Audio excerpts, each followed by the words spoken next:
Welcome to the Vulnerable Podcast. I'm your host, Brian Almeida. Each week we'll share inspiring stories and tips on facing vulnerability and the lessons we can use to help us be able to find success and fulfillment in our own lives. With each episode, we hope to impact one listener, and if anything you've heard has impacted you, we'd appreciate you sharing it on social. Thank you for listening. Now let's get vulnerable. Ram Dass said, "We often think that vulnerability is kind of weakness, but there's a kind of vulnerability that is actually strength and presence." This is episode 53 of the Vulnerable Podcast with Jennifer Louden.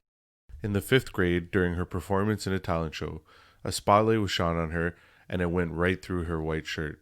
She was heckled and felt ashamed, making this an early memory of vulnerability, but even then she learned a great deal from it. She would pursue film school and aim to become a screenwriter, only to become a self-help writer. After years of successful books, workshops, and speaking, she came to realize it wasn't what she wanted. Then, in a few short years, her marriage ended, her father passed away, and she lost a dear friend to suicide. This spiraled her into heartbreak and grief, and she began asking herself, why bother? It would take 10 years of work on herself to decide to open up once again in her newest and most raw book ever. Now, as the author of Why Bother? Discover the Desire for What's Next, she's inspiring people to ask themselves this question, to rediscover their meaning and purpose. Ladies and gentlemen, it's time to get vulnerable with Jennifer Louden. Hey, Jennifer, thank you for coming on the Vulnerable Podcast. I'm excited to have you here. You're one of the many people that signed up through the podcastguest.com newsletter that I was featured on. It's been overwhelming and exciting, and I'm glad that, like I said, that you signed up and that you're here with me today. Oh, I'm excited, Brian, really excited. Awesome. So the first question I ask every guest to get started is, what is your definition of vulnerability? That's a great question. I think my definition these days would be staying with myself and what feels true and appropriate to share or connect in that moment with myself or someone else. Oh, and it's interesting to me that most people's definition, at least over the last little while, have had to do with the whole, being with yourself. Because I think a lot of people now, with the sort of the trendiness behind the vulnerability and everything like that, and that was definitely one of my worries getting this started. But I think with the trendiness of the word and everything, where everybody thinks it's about just, spilling your guts and putting it all out there. But I think it's important that we make sure that it's more of sitting with ourselves, and then if you want to share it, great, go ahead, but you got to sit with yourself first. So I'm definitely glad that you brought that up. My husband and I had an epiphany in our relationship. This is probably a couple months ago, and I'm somebody who believes, like, if I feel angry, I should share that I'm angry. And then the thing for my personality is that I'm done. I'm not angry anymore. It goes away. For him, I finally figured out after 12 years that it completely devastates him if I share that I'm angry. So what I had to learn just recently was I actually have to, of course it's normal and natural and okay that I'm angry, but I don't have to share it with him. I can go away, I can go for a walk, I can go downstairs in the basement and do a workout, and then I can come up, and when I'm not angry anymore, when I'm not activated, I can be vulnerable with him. And then he doesn't shut down and freak out and go into his, not so resourced place. Yeah. So I think we can have some really wacky ideas about what it means to be vulnerable. No, for sure, 100%. And then what I like to that point, what I also find interesting is that everybody's sort of ideas of it is different. I've had we're well over 50 people that I've interviewed. I've released about 30 something episodes so far. And each person, when I ask that question, although there's obviously a very clear definition for the word, has their own way of looking at it. And I find that interesting. I also relate to what you were saying there in terms of like conversations with your husband, because my wife and I sort of had the same situation. I'm very much like, let's face whatever the problem is right now. Let's get it over with. I don't want to talk about this 2 or 3 days from now. I want to do it now. Me too. After, being married for, I think it was probably close to 10 years, we finally recognized, and it wasn't on our own, but we finally recognized that, that when there's an issue arises, she's the type of person that wants to sort of analyze it, think it over, deal with her emotions internally, and then come to the conversation, whereas I'm very much just straightforward. So I definitely relate to what you're talking about We there. sound like we're married to the same people. You have to learn, right? You have to You're learn. right. And I'm a fast processor and then I'm done. And he's Yeah. a very slow, methodical, right? He's a scientist, Yeah. right? I'm an artist. Yeah. Oh, there you go. So Yeah. definitely differences in how we think.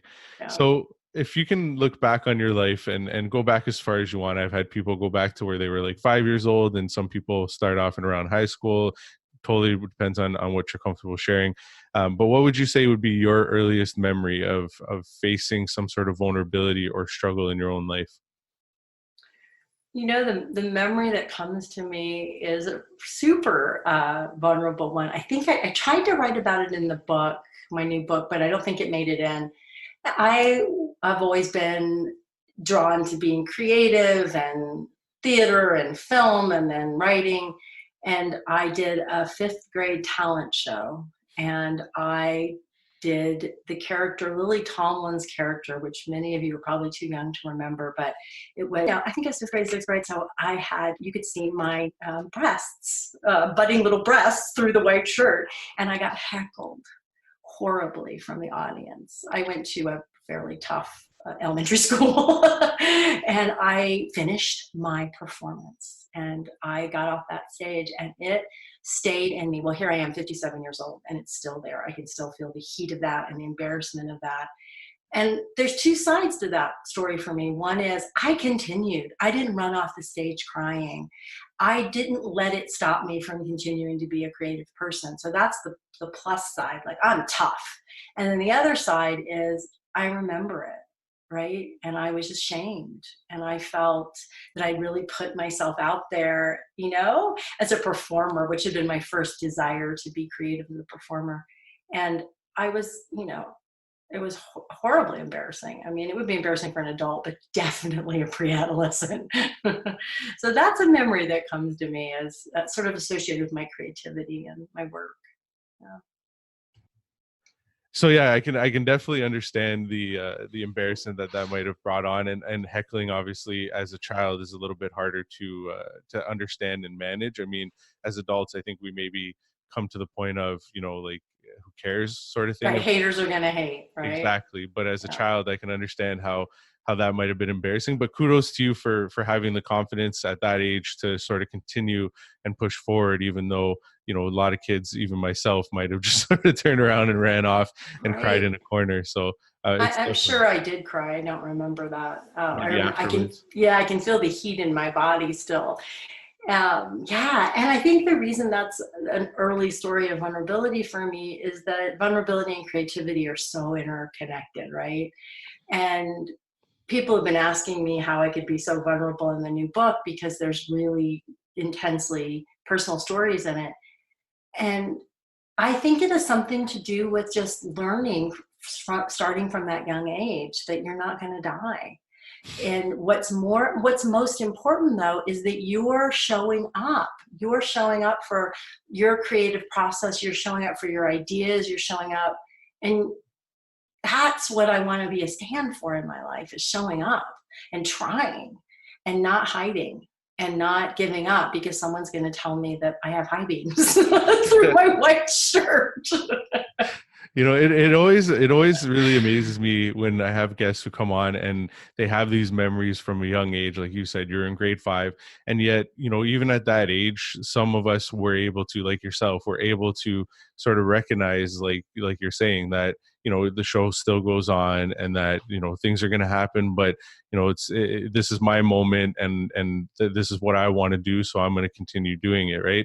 Because I don't think that's how it goes for everybody, and being able to have that sort of strength. For sure. And I believe me, I'm making myself sound so tough, but there's been so many times when I have folded, and there's so many times that I have not gotten back on the horse. And those are regrets that I have. And actually, one of them was after I got on Oprah and it didn't go the way I wanted. And that really that took me down for a couple of years. So, this is a mixed bag over here. But what I think I've learned at this age is that, like, hey, who cares if you get heckled, right? Who cares if you get, I got my first bad review on the book, I was like, okay, clearly it wasn't for you. There's almost 200 5-star reviews over here. I'm going to pay attention to those. Exactly. But it is sometimes, I mean, and obviously everybody has, different experiences and different things that happen. And, for some of us, I think that it is easy though, to get caught up in that one bad review. And I Oh, completely yes. understand where you're coming from. I've, in the time I spent a couple of years very heavily on social media, mainly LinkedIn. And there were definitely times where, that negative comment would trap me and would either get me to like pull back or stop, or sometimes I'd engage a bit. And it's easy to have that happen compared to the other side where, you look at all the great things that are being said. There was even a point where somebody sort of behind the scenes in messages said some things to me. And my first initial reaction was, let me go and get my group of like, members that love me and appreciate what I'm putting out there. And let's gang up on this person. And then I reached out to a few of them and they were like, yeah, that's probably not the best idea. So instead I turned it around and made it into a post about, exactly what you're saying, where my sort of idea behind it was that there's always I think it was one bad apple can spoil the bunch or something like that. And that was sort of the idea that I was putting behind it, the analogy of the fact that, yeah, we can let one bad person spoil everything, or we can recognize that there's a ton of good apples and put more of our time and effort into those. So just sort of a relatability there. Yes. And the other thing we can do is keep looking deep into our own hearts about, why am I doing this? Like, why am I creating this? Am I creating it for people to like me? Or am I creating it because I gotta create it? I got something to say here in the world, and I want to be a good steward of it, and I want to get the word out about it, and that's going to go the way it goes, good, bad, and ugly. But don't let go of that essential essence of why we create, or why we, whatever your creation is, podcast, book, theater piece, why are you doing it? And if it's all about what you're going to get back from it, you're going to run out of steam, because there's never going to be enough coming back to you. You will be the hungry ghost who just wants more and more accolades. No, definitely. And I understand that as well. I mean, I think if we just continue down this path, we could probably spend the entire hour talking about this sort of stuff, because I definitely agree with everything you're saying.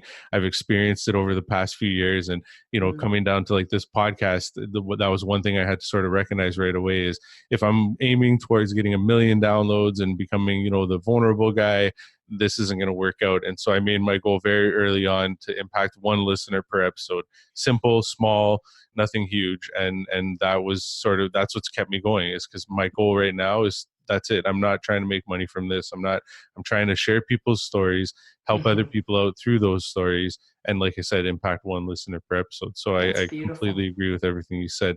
One thing I want to sort of go back to in terms of, when you had that incident happen at such a young age, like what was it? Was it something about your upbringing? Was it just something about you personally that helped you sort of overcome that situation? And because again, at such a young age, I can't imagine most children being like, well, show still goes on, I'm going to keep going, and having the confidence to do that.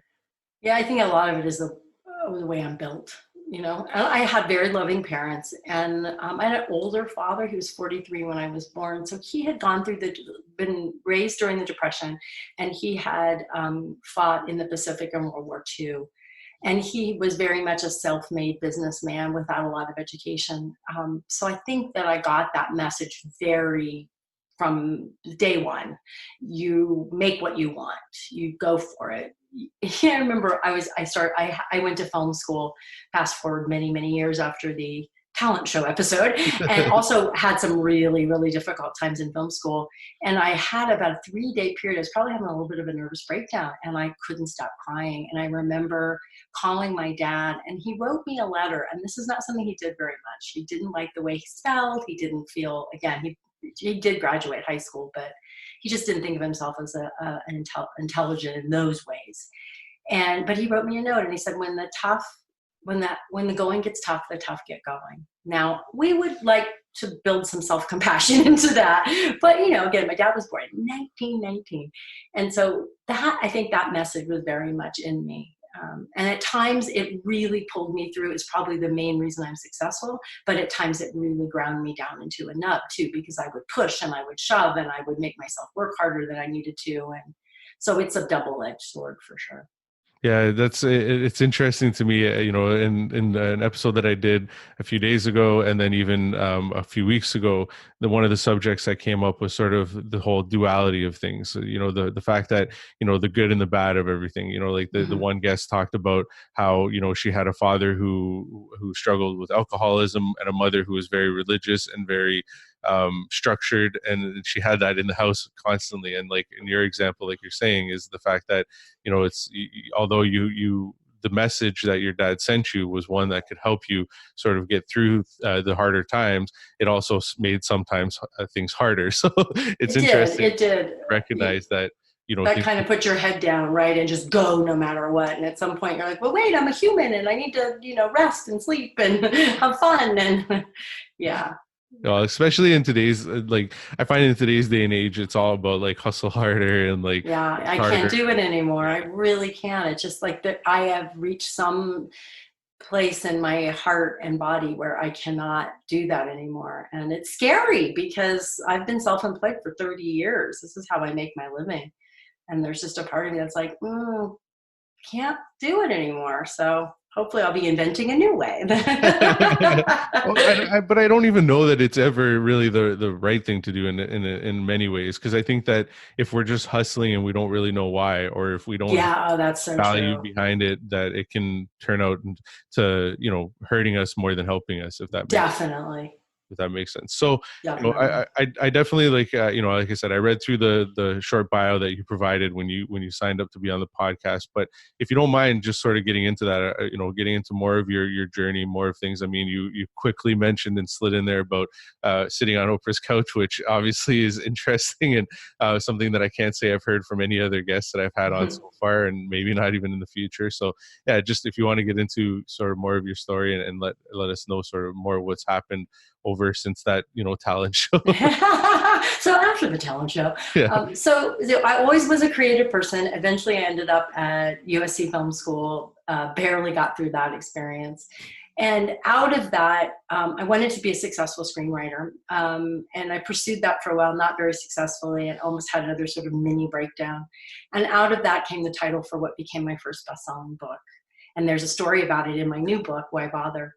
Discover the Desire for What's Next. And that book was published in 1992. And it was the first book to really talk about self-care and self-nurturing in the sort of popular culture, right? There was mentions of it in recovery from being abused. There was mentions of it, of course, in feminist literature from Audre Lorde from a very early time. But nobody had really went like, hey, this is actually something we need to do. So that book sold lots and lots and lots of copies and really gave me a career because people started calling me to be on media and calling me to give speeches. And I started giving workshops around it. And it was lovely and beautiful. And I started writing a whole bunch more books. We did a whole series of books around comfort in relationships and when you're pregnant. And there was a part of me that rejected what I was doing. There was a part of me that didn't want to be a self-help writer. And that eventually, fast forward many years and lots of workshops and lots of speeches and being on Oprah for the Woman's Retreat book, which is my fourth book, and a kind of a Job-like affliction that I went through for a few years, including my dad dying, included my dad and my first husband having cancer at the first time, a friend dying of suicide on the day that I got booted from a lucrative contract that I had as a spokesperson for a company. It was just bad. A divorce from my first husband. And out of that long, dark period and many years of writing about it, eventually I came up with my last book, which actually took me almost 11 years to write. After writing a book almost every year or two, having almost 1 million copies of all those books in print, I struggled for years to write this book and to figure out what it was about, and wrote a whole bunch of different versions of other books before this one came together. And really looking back at all those times in my life that I mentioned just briefly here, when I came to a crossroads and didn't know what to do. And so this book is really about, what do you do when you've lost your desire for your work or your person, or someone has died, or in this pandemic, maybe your career or your business is just taken from you, poof, like in 2 weeks, gone. What do you do? And that's what I finally found myself writing about and articulating after all that time. So it's not a very cohesive story. There's been coaching in there. I lead women's retreats. I mean, you name it, I've done it. And really, it's all been around, Brian, it's all been around helping mainly women get more of what they want, make more of what they want. I just am such a believer that we don't ever have to give up on ourselves, that there's always more for us. It may not look the same, right? I'll never get to hug my father again. Right? I'll never be married to my first husband again. Things end. Bad things happen, but we don't have to let them take our future away. Yeah, no, and so that was definitely like like you said, there's that more to the story. But for me, the one thing that I definitely sort of walk away from that with is a couple of things. One is, when it rains, it pours. It sounds to me that when the darkness hit, it hit in a big way. It wasn't just like one thing or two things. Oh It's no, it went on for years. a lot of things sort of came at you at once. The one thing I guess I want to ask from that is, like, was there anything that you can remember that helped you as you're going through that? Just because, I mean, like you said, it was not something that happened, over a couple of days, couple of weeks. It was over years. And, I think for me, the biggest part from all of it, it seems like it started with the whole feeling like what you were doing wasn't necessarily what you were meant to do or what you wanted to do. So yeah, I don't know if that makes sense, or if I've sort of. Yeah, no, totally makes sense. That's very perceptive of you. And I didn't understand this for so many years. And again, I write about it in the book, but I think that because I am this person who really identifies with being creative and who just loves to make stuff, that rejecting what I was naturally doing in the world and called to do, and thinking it wasn't good enough or cool enough, or I wanted to be a screenwriter, I wanted to be Tina Fey, I wanted to be these things that for a whole bunch of reasons, some within my control, some without, I hadn't done. And I had gone in this other direction, and it was really helpful and satisfying to people. And by the way, I was successful and I could take care of myself and do things that a lot of people would be envious of. And I think that is that rejection is at the heart of what made those years so much harder. They would have been hard anyway, and I think that's what the new book is really about. How do we stop rejecting ourselves? How do we stop rejecting, I call them our signature themes, the things that we're drawn to no matter what, and they may not make us money, and we may not be able to do them in the forms we want, or may be frustrated by them, but they won't leave us alone. And the things that won't leave me alone are creating stuff and helping people make more of what they want. They won't leave me alone. And yet I didn't like it. I didn't want it, right? I wanted to be blah, blah. I don't know, right? It's also silly now. So yeah, I think that was at the heart of it. It wasn't really letting myself embrace who I am and what I can't help but do. Yeah. So essentially, like you're saying, so you wanted to be something else. And when that didn't happen, you rejected what was working, but then you've come back to it almost full circle, which. Totally. You know why? And there's a story in the book about this. It's because I realized writing. So before this, one of the many books I wrote that didn't work, I spent 4 years and 500 pages writing a memoir that failed as a work of literature, but it taught me a lot of the things I'm talking about today, and everything that ended up in the book almost. And one of the stories I wrote when I was writing the memoir is the story of when my dad told my mom she couldn't work. She came to him. We were coming home from dinner. I was in the backseat of the car. I was 16, and she wanted to take a job at a boutique, and he didn't. Absolutely not. You will, my dad was another age, another time. And I had never been so filled with rage at my father. I absolutely adored my father. I was totally a father's daughter. And I wanted to run away from home. I was just like, oh, I hate you so much. And I think that has really fueled my work. And when I wrote that story, I could see it in a whole nother way. It just made sense, and it took on dignity. Have you ever done that with, heard your story maybe when you're telling a friend or a coach or a therapist, and you're like, I get it. I get myself. Because let's be honest, us humans are puzzles to ourselves. Yeah. The way our brains are built, we don't know crap about ourselves. We think we do, but we are one walking mystery to ourselves. And we always will be to some degree. And we can definitely work on it, and we need to work on it. So embrace reading that story when I wrote it, reading it back to myself made me go, oh, I get it. I don't want women to ever be held back. No, and it's interesting to me when I hear stories like this where people can relate something that happened. I had a guest on a while back now who years later realized that something like that, like a moment in time when she was a child, that happened with her and her father, in your case between your father and your mother, sort of it led to where she's at now, and the work that she does and everything. So it definitely is interesting to me. And I think in some ways that's the point of my podcast, is like, how can our past, or how can things that we've been through, what can they teach us to move forward, right? And I Yes. completely agree 100% with what you said about us being puzzles. I mean, even as much as I've figured out about myself over the last few years, I know there's still a long ways to go. And I've had those moments recently speaking with a coach, and we were talking about, like things that I want to do. And he's like, well, why haven't you done them? And I was like, well, because I don't know if I put this out there, if people are going to like it. And he's like, well, why is that a problem? And I was like, well, when I was in school, I was always told that if I put in more effort, I'd get better marks and this and that. And it was just like, all of a sudden I'm like spewing out all this stuff that I didn't even think about.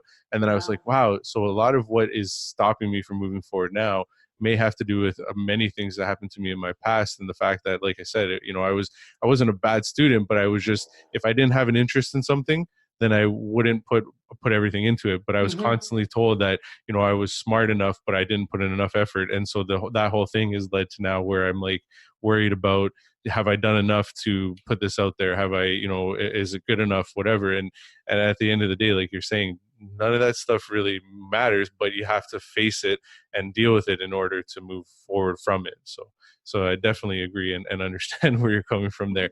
So when you were sort of, going through that rougher time Mm-hmm. with, sort of the divorce from your husband, loss of your father, a close friend, was there any people or Mm-hmm. anything that helped you sort of get through that? Because I can't imagine dealing with that much on my own. I've lost a few people close to me in the Mm-hmm. last few years, and It's hard. without a doubt. And the first loss a couple of years ago of my grandfather was much Mm-hmm. harder than the loss of my grandmother more recently, just simply because of how I dealt with it. So I just Mm-hmm. interested in how you dealt with those Yeah. things. What helped you get through I would say the thing that didn't help me them? Well, was being incredibly hard on myself, because there was ways that I handled some of the hard times that made it stick around longer and turned it into what I call why bother, which is a why bother time, which is what the premise of the book is, that we all come to these moments in life when we're asking, what's the point? It's too late. I'm too old. Everybody else has already done this. I made these mistakes, so I don't get another attempt. I don't get another try. We all ask these questions. We all come to these points. Sometimes they're big and clear, like my couple of years. Sometimes they're small and they pass through in an afternoon. And I didn't know, that this was natural to come to this, just really beaten down place. And I didn't know how hard I was being on myself for the choices that I'd made, the ways that I'd reacted to stress. So I wish that someone had reached out a hand to me and said, this is really hard. You're doing the best you know how at the time. Give yourself a break. That's what I didn't do, Brian. And that's what I really, really wish I had. And that's what I can say I try to do for people in the book. I try to yeah. be that voice, right? Like, come on, life is waiting for you. It's going to happen again. I think the thing that, um, yeah, I'm thinking of all the things that were bad and how I didn't take care of myself.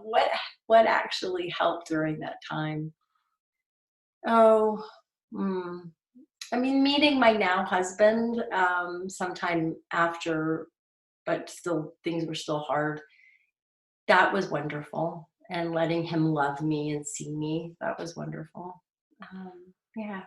I'm sort of intrigued and wondering, yeah, and this just came to mind as we're talking, and this sort of happens every once in a while. But I do wonder, was there any writing or creative work going on during that time? Oh, yeah. That's a great question. You know, Yeah. I was, I took a sabbatical for the first time in my adult life. I didn't do any new work for 9 months, but that was right after the worst of everything. And right in the middle of the divorce stuff, but dad had been gone for about a year, maybe not quite. So what was I working on creatively? I mean, I was teaching and leading retreats and things, but I don't think during the worst of that I was able to create. I really don't. Okay. I was And just then, curious. yeah, and then after that, I came out, and then before too long, I started working on the memoir that didn't work. So that was definitely a 4-year project in there. No, I was curious because it seems like that throughout your life, the creative side of you is what's helped you sort of move forward and move past a Mm-hmm. lot of things. So I was just curious as to whether during that time you maybe found creativity in a different way, whether it was through writing, whether it was through something else. But if not, that's like I said, it was just a curiosity. Yeah, I had shortly before all that happened, a few years before that happened, I got really obsessed with making art, which was completely new for me. But I don't remember whether I kept it up during that period or not. I don't remember if it helped me. Yeah, well, and I can only imagine, like I said, that going through everything that you did in that period of time may have held back a lot. Like for Hmm. me, I sort of went the opposite way. So like to speak again to the passing of my grandfather, when he passed, instead of trying to deal with it or being with it, I literally went into everything and anything that I could to distract myself Hmm. that it happened. Like I started a business. I was trying to like learn about how to do things on social media. I was doing anything and everything, whether it was even just like you know extracurricular activities that probably weren't the best for me. Hmm. Whatever it was, I was doing something to distract and suppress any feelings or emotions I had towards the situation. So I can understand how whether it's by not doing anything that we can just sort of hold ourselves back, or by doing more. So like I said, I was just curious as to whether any of that had to do with sort of the process of helping you get through it. But it sounds to me it was more of just letting yourself sort of be there and be in that moment, deal with it as best as you could until you were able to sort of get out of it a bit, and then meet your, like you said, your now husband. And even it seems like the memoir that didn't end up happening may have been a good tool as well, It because was huge. It process. was life changing. You totally picked up on that. It was life changing. I could never have written this new book. It never would have been, what I think by far the best book of my 8 books. But because writing that story for 4 years changed me, I saw the things that I was doing to myself. And I think there's something about putting our story into words and not just writing it journaling, but writing it to really explain it as if someone else is going to read it. You get some distance from it and you see the ways that you've caused yourself suffering. You see the ways that you're been a mystery to yourself, like the story about my mom and my dad and my mom wanting to work. And so I understood so much about myself. It really changed me profoundly. So I'll never regret those 4 years and those 500 pages. No, and I think that one thing, I've sort of learned over the last few years is that there's, we really shouldn't look at much in our life as a regret. It's because everything is more of just a learning experience. Like the one quote that comes to mind, and I don't know who it's from, but they said that there's no such thing as failing, only learning. And it's the same sort of thing, I think, in terms of regrets. I hear all the time as I've been listening to podcasts or books that I've read about how when people get to their deathbed, their regrets are this and that. And I guess I can sort of understand that when you're at that point in your life, there may be some things that you regret not doing, but at the end of the day, I think as we're here, we're still healthy, still alive, that regrets are more of things that we can learn from if we take that sort of approach to it, rather than just sort of you know thinking it was something that we should have done Mm. or that we didn't do or whatever. So I think that what I take from what you're saying is that even though it took you 4 years and you're not releasing it, there was so much that you learned from it, rather than sort of sitting and wallowing in the fact that it didn't happen or whatever. Yeah, and I couldn't have learned what I learned to write the book that did just come out. And I couldn't, and there are stories from the memoir that ended up in there that make it a much richer book. So definitely no regrets. And I also find it interesting that you brought up the whole part of doing a memoir over journaling, because I journal right now. Hmm. I journal every day, and I sort of I stopped for about a 3 month period. My wife and I, we got pregnant, we got a puppy at the same time. So it was like, Crazy. yeah, it was like all this stuff all at once. So maybe it was more than 3 months. I don't know. The whole thing sort of, meshed together. But the point is, I stopped for a while and then I got back to it recently. And when I went back and I read sort of everything that I had written over those few months that I was doing it consistently, it was quite interesting to sort of see where my mind was at. I was also meditating every morning and exercising every morning. And to see sort of the shifts that had happened when I stopped doing it, it was a great reminder to be like, get back to it. Right. Mm-hmm. And so, I could almost, I'm just sort of imagining here that, if journaling has that kind of impact, I can only imagine what the impact of writing 500 pages would have. And not that it's an activity that everybody's going to undertake, but if you, I don't know if this question is going to make sense, but if you were to advise people on something to do like that, like maybe is there an in between, or is there something that you would advise people Yeah. to do to be able to sort of put that out there, or for themselves at least? Yeah, I think the thing to do, one of the things that when I work with writers as a part of my business, I use this phrase stretch to connect.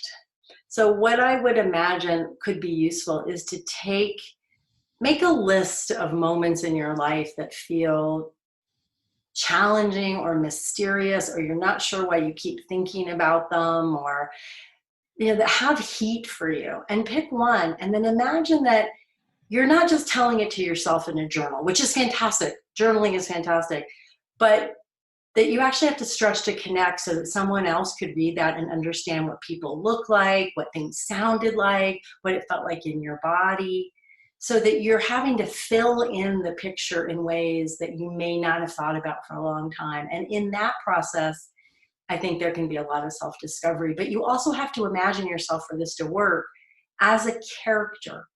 So not to identify so much as yourself. So it can be helpful to write it in the third person instead of the first person, and get a little distance from who you were. Not to cut off your feelings, but to be able to really go, well, what did happen? What was I feeling? What dialogue did I have with my sister? And really write it like you would for someone else to read it. You never have to share it with anybody. No, and that's it's. I've never thought about it that way, and it's not that I've taken writing professionally whatsoever, but I do enjoy writing, and that is an interesting way for me to look at it. It makes me think of, a few months back, a coach that I've been working with. He got me to write something called my last day letter, and it was essentially Mm. like, if I were to be gone tomorrow, this is what I'd want people to remember me for, or remember about me. And yeah, it was, reading it back a few months later was really eye opening. And then I've done it again recently through another exercise that was presented to me by a previous guest. And it's really interesting when you're sort of looking at it, like you're saying, like, you're not necessarily looking at it for yourself, but almost from the outside in. Mm-hmm, That makes mm-hmm, sense, because you're able to almost open yourself up in a different way. Like mm-hmm. for me, it was eye opening, because it was just like, I knew there were certain things that I obviously want to achieve in life and stuff like that, but I never thought about it in terms of the impact that it might have on others. And it seems to me that, like you're saying, with the activity that you just presented, that might be what you're doing, is that you're sort of imagining how this could impact others, not so much what the impact it has on you. But possibly. And I think the other thing that happens is you get distance from your own story, so you see it in new ways. Yeah, okay. That's Yeah. So you see, definitely a you good way to get put it. maybe some insights into why you did what you did, or, because we're narrative machines. We make story constantly. And that story isn't really factual. There's not a lot of facts about what we're telling ourselves about other people or about ourselves most of the time. The facts are pretty slim. You and I could have entire narrative about how this podcast went, and how what I said was interesting and useful or not. And we get a very differing point of views and all kinds of interpretations and opinions. The fact is, we spoke. Yeah. We spoke about things. So that's about it. And when we can start embrace that and see that in different ways, it really gives us a lot of freedom to show up more vulnerably and authentically, and really embrace who we are and what we desire. No, what you brought to mind is, I've done a lot more reading in terms of the realms of, meditation, Hmm. the brain, all that kind of stuff. And like one thing that you were making me think about as you were talking about all that was a book that I read, The Untethered Soul, Hmm. and it talks about our internal thoughts. And if we were to have the person who was coming up with all those thoughts sitting next to us saying them, we'd be like, "You're crazy." And yet, you're saying, we listen to a lot of what is going on and these narratives that we make up, when 90% of them, if not more, are just things that, like you're saying, we make up. And unfortunately, a lot of us just sit with them for too long. And I've done that And many. believe them. And believe them. Yeah, Your thoughts are innocent. Your mind thinks. That doesn't mean you have to pay attention to it. yeah, but we do. Yeah, it's true, but it is a practice. It is a choice. It's never going to go away. It kills me when people say I can't meditate because my mind is too busy. I'm like, oh, you and everybody else's. Yes, you can meditate. You're mistaking what meditation is or can do for you. It's not going to make the noise go away. Yeah. Maybe it does occasionally. Sometimes when I've been on long meditation retreats, there has been times when I'm like, wow, there's not a lot going on in there, but there's still something going on. And that just sort of brings something to mind, because like I said, I've been meditating for a little while now. It's not much, 10 minutes a day, That's great. doing it for maybe about 3 or 4 months. And I was doing it for 3 or 4 months a while back as well. But it's definitely something I want to continue. But away from that, one thing I wanted to ask, as you're bringing up a lot of those points, because one thing I've noticed for myself is that, if I'm at work, let's say, and something's frustrating me, in the past, I would have just let it continue to spiral and get angry and make it the worst day and curse and complain to other people or whatever. And now what I notice, and then whether it's all because of meditation or not, I don't know, but what I notice is that, in terms of when I get frustrated, I can notice it a little bit quicker, and then sort of ask myself, is this worth it? And going back to the point that you made about sort of with you and your husband in the conversations, and you get angry, and now Mm-hmm. you realize sort of how to process that instead of sort of pushing him more. is Mm-hmm. was that at all, and or would you see any relatability between meditation and the practice of meditation? And that, again, it's just sort of something I'm curious about, because like you're saying, a lot of people out there fear meditation or don't want to do it because of like the reasons that you said. But if you Right. could give us a way that it's maybe helped you, so that maybe some people might consider it. Oh, I gotta say, if there's one thing that has the biggest idea change of my whole life has been learning at a very young age to observe and witness my thoughts and feelings. I started meditating when I was 12. I have not Oh meditated wow. consistently since then. I wish I had, but there's definitely been years of regular practice in there. And yes, that you are not your thoughts and feelings. Your thoughts and feelings are valid and real, but you are not just your thoughts and feelings, because then you wouldn't be aware of them. And if we don't practice ways of witnessing and honoring and welcoming our experience, we are at the mercy. We're animals, really, right? Because we are. We're mammals. We're Yeah. mammals. We're little we're very smart, upright animals walking around.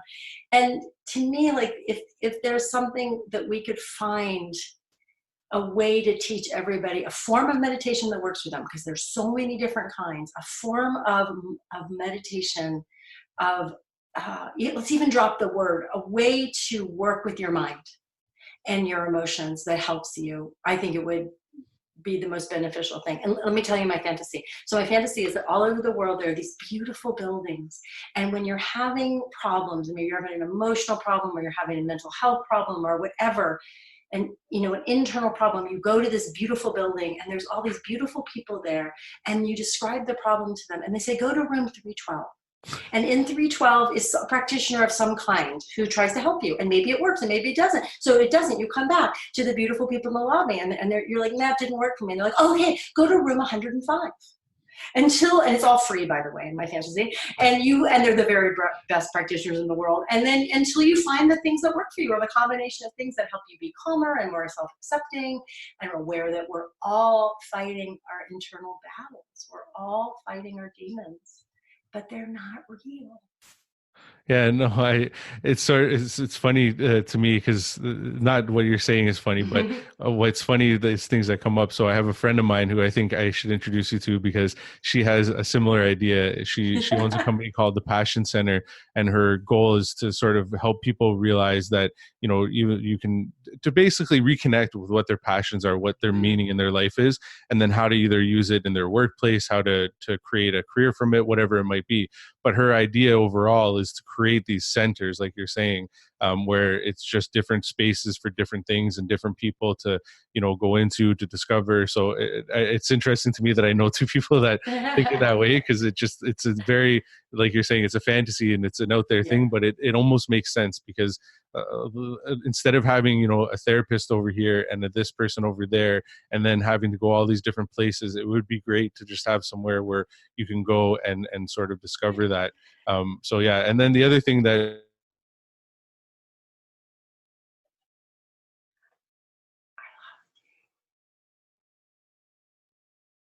yeah, one thing that's helped me, or that got me into meditation at least, was I listened to this podcast, 10% Happier. Oh, I love Dan Harris. Yeah. Yeah. And what helped me there was the fact that, like you're saying, it provided a little bit of everything. And I think Hmm. that that's the key, like you're saying, is that it's not just about, like getting into meditation, like sitting down and paying attention to your breath and whatever. There's so many different types out there. There's so many different ways to look at it. It's just Yes. finding one that works for you. And that's Yes. sort of what happened for me, is I had so many different perspectives just through that one podcast, that it allowed me to understand that, like, okay, it's not just about this, it's not just about that, it's not about becoming a monk and living with nothing.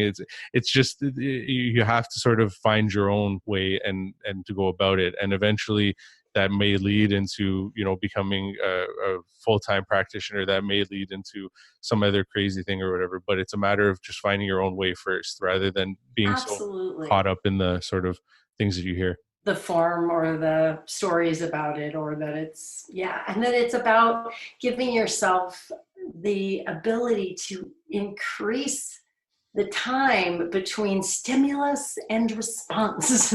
So the stimulus is the guys on the trail this weekend. We went up on one of our trails. We live in Boulder County, and all the runners and the hikers have our masks, and we're pulling them on, and we get near each other, and we're getting off the trails as best we can. So we're doing social distancing, and then here comes this bunch of mountain bikers, no masks, bombing through, way too close to us. So that's the stimulus. Now my response is that, do I yell at them? Do I fume all the way down the mountain at them? I tell you, I was really, really wanted to hate them all the way down that mountain. Or do I go, wow, that was hard. I don't feel safe with that. That startled me. Okay. Oh, look at this beautiful green day. It's so misty and cool and smells so good. And I can feel my feet. And there's my husband in front of me running. Wow, I'm alive. Okay, there we I go. I think and not to like try and bring your whole story and this whole episode into one word, but the one thing that just hit me, like just like I ran into a wall right now, is that it seems to me that one thing you've been very good at, and one thing that people could take away from this, is perspective. It seems to me that Mm, you've been very good at having perspective, and that if more of us sort of had more perspective on life and a lot of these things, like what you just said right there in that story was a perfect example, in my opinion, because you could have definitely got angry and yelled and screamed and been miserable for the rest of the day, but then you looked up and said, I'm in nature, I'm with my husband, we're enjoying this it's beautiful so day outside. beautiful. And so again, that was the perspective. You could have continued to go down the road, like you said, of being miserable, but you took the perspective of enjoying nature, enjoying life, which again, like I said, is something I think it's something all of us can learn from. Yes, thank you. I like that. And yeah, again, just to be honest, I was really tempted to keep being angry at those guys, and there was more than one crowd of them. But I don't want to be that person. And I think that's what all the different kind of mindfulness, meditation, creative techniques that we've been talking about and that you talk about in the podcast can help us do. Just to remember that we do have a choice. We always have a choice how we respond internally and externally. Well, another key point. So I want to sort of get an idea from you. If you could take everything that sort of happened throughout your lifetime, from that first sort of experience on stage to, your divorce, losing your friend, your father, how would you say all of it helped you get to the point that you're at right now? I mean, it sounds to me like it's obviously helped you with writing the book that you just wrote, but is there any other ways that you would say all those experiences, the struggles and everything that you've been through, how they've helped you become the person that you are now? Yeah. The the thing that I found myself writing in the book that I think about most days, and is the answer, which is the answer to the question, is that life never gives up on us. We get in the way of life. We give up on life. We turn our back on life. We say, fuck you, life. But life doesn't give up. Life is still there until our last breath saying, come on, you're alive. You're alive. What do you want to do? What do you want to feel? Who do you want to be? What do you want to savor today? And that's what all that has taught me. Don't, like, in that moment on the trail, am I going to turn my back on life and be angry at those Yahoo bikers? Or am I going to be like, oh my God, I'm up here. I haven't been up in the mountains in 2 months because we've been, social distancing, and you can't often get off the trail, and it's green, and Colorado can be so brown, and oh my God, it's green. Yeah. So that's what I've learned. And and the only regrets, to go back to the regret piece earlier, the regrets that I have at the time that I didn't open to life. Those are my regrets, because I can't have that back. Yeah, you can't get time back, unfortunately. You can't get time back. So I just like, here on out, man, every day I'm like, stop it. Come on, here's life. What is it? What is it? Like yesterday I was tense about something, and went out in the back porch, and I'm like, oh my God, it's such a beautiful day. And I'm like, but then my little mind is like, but you should be, oh my God, you should worry about this. And what about that? I'm like, it's such a beautiful Sort of bringing yourself back to the present moment. Yeah, and just like night. I mean, it's so. I think when I first learned mindfulness and being present, it always felt so intellectual to me. It's so in your body. It's so about savoring what's here and opening to it. It's so much more full spectrum than when I first learned mindfulness. I always thought it was kind of tight and goody two shoes. I think it's very delicious. Yeah, no, and I could see where you're coming from, and it just, to me, it just sort of, it brings to mind, I've been using this app for a while now, and the person who created it was a guest on the podcast that I released, I think like 2 weeks ago or last week. But it's this app called We Croak, and it's to a lot of people. Oh yes, I know this. I have a client who loves that app. You're like one of the first people that, when I've said that, has been excited about it, because most people, I'm like, yeah, I have this app that sends me 5 quotes about death every day and makes me contemplate it. And they're like, what is wrong with you? And I'm just like, no, wait, like, you don't get the No, point. it's good. It's good. You're gonna die. You're gonna die, and your little mind doesn't like to face that. So and so I think that, like, what I related there was when you said, like, life doesn't give up on you until it's obviously till your last breath. But I think the more that we can recognize that, in whichever way it is, whether it's being in the present moment, whether it's contemplating death 5 times a day, whatever it might be, it's important to sort of stay in that place as much as you can. And that was sort of the gentleman who created the app. That was his goal, was to help us become more present, because unfortunately, like you're saying, a lot of us can get caught up in our thoughts. A lot of us can get caught up in the routines of our day to day, the same thing over and over again. That being present becomes harder and harder the more that you're sort of stuck in that place. Yeah, we're not meant to be present. We have to train ourselves to be present. No, for sure. Yeah. So we're getting down to the last few things here. I want to respect your time for sure. One of the last few questions I have is, if, at this point in your life, with everything that's happened, with where you're at right now, with your current book and with your books that you've released, would you say that you've found success and fulfillment in your life, or would you say that you're still on a journey towards that? Oh, hell yes. Not the journey. No, total success and fulfillment. No, it's my success criteria is, am I joyful? Am I present? Am I feeling my feelings? Am I accepting myself and other people? Am I showing up? Am I focusing on what I can do and where I can be the most effective? Oh yeah. Now they're all criteria that live in me. They don't live in you. They don't live in my book sales. I mean, I love those things. I love book sales. I love 5-star reviews and all that, but it's very ephemeral. No, I feel very successful. No, and what I'm so glad about when you said that is I love how you had your definition for success. I Mm-hmm. was trapped for years, and I think a Oh, lot me of us too. get trapped in the whole what success is based on what society tells us. And I just love the fact that you have that sort of those things that define success for you. And although, you said the book sales are great and the reviews are great, that's not your definition of success. And just I appreciate when people sort of bring that to the table, because I think some people will just answer that question of like, yes, I'm successful, no, I'm not fulfilled, or whatever it might be, and there's no real explanation. So I really appreciate that you did that. So last question for me is, if people were to go back and listen to this episode, there's tons of takeaways. You gave us a ton of even just activities and things that we can do. But if you could give people three important lessons, three things that you learned in your lifetime that you think could help them with their struggle and their journey, what would those three lessons be? Mm. Everything you can do to befriend yourself and drop the self-cruelty. Life doesn't give up on you, but life hands us, all of us, so much that is hard and sad and frustrating and disappointing. And we don't need to add to it.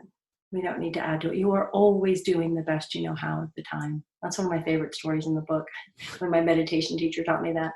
And number two, um, what are you waiting for? Right? What are you waiting for? What are you waiting for? To tell that person you love them, to write that sonnet, to go for that walk and smell the lilacs. What are you waiting for? There is no time like now. And then I think the third thing is, how will you continue to learn or explore working with your mind and knowing that your mind comes and goes. It's like the clouds and you're the sky. How will you learn to remember you're the sky? No, those are awesome. And the second one, what I really liked about it was the fact that you sort of brought that relation back to one of the last points that you made, which was the fact that we don't get time back. So what are you waiting for? Like I, Yeah, we I, don't I get had time this back. conversation. My dad's about to retire, and and Mm. we were having a conversation one day about things that he wants or whatever. And he sort of said to me, he's like, "Yeah, well, that's easy for you to say because you're young." And I said, "Yeah," I said, that's not promised to me. Time is not promised to me. Whether I'm going to be gone before you or after you, I don't know, right? And then there was a conversation about money, and I said to him, you can always make more money, but you can't make more time. And so Mm. it's like you're saying, what are you waiting for? Because if you're waiting to make $100,000 a year before you do this, then you may be waiting forever, because that may never come. So rather than just waiting all the time, do as much as you can. Obviously there's restrictions to things, but Yeah. as much as you can, do what you can, because like you said, it's what are you waiting for? So the last thing I like to do for every guest is just give them an opportunity to promote anything they want to promote, Okay. whether it's your book, whether it's, where to find you on social, whatever it is that you want to promote. The floor is yours. Go ahead. Oh yeah. So yeah, my new book, Why Bother? Discover the Desire for What's Next. It's all about those moments in life when you're asking, what's the point? Who cares? Why should I do this? And what to do. It's a 6-step process. It's full of my stories and other people's stories. And you can learn more about it at jenniferlouden.com/why bother. And we have all kinds of goodies that we give you when you buy the book and send us a receipt. Perfect. Awesome. And then in terms of social, are you present anywhere, or not so Yeah, much? I'm on Facebook, Instagram, and Twitter. Okay. I'm on LinkedIn, but I never do anything on LinkedIn. That's totally fine. Just Yeah. I'll make sure to put as much of that as I can in the show Oh, notes, let thank people you. know where to find you. Because to be completely honest, had it not been for podcastguest.com, I don't know that I would have, but I'm glad I did. And I want to be able to introduce you to as many of my listeners as I can, because like I said, I think your story is something that is relatable, as well as you gave us a lot of tips and things that we can do to get through a lot of the things that most of us struggle with, loss and everything like that. So Yeah. so again, thank you for taking the time today. Thank you for having an interest in my podcast, because most people don't know who I am, and I don't have any expertise in this area. So it always humbles me that people come on here and they share so openly. It's really, it's a great feeling for me, and I learn just as much as I think any of my listeners do. So again, thank you for your time. Thank you for coming on, and I look forward to staying connected and learning more from you, because I'm sure there's tons more to learn. Oh, thank you so much. It was a delight. Appreciate it so much, Brian. Awesome. Take care.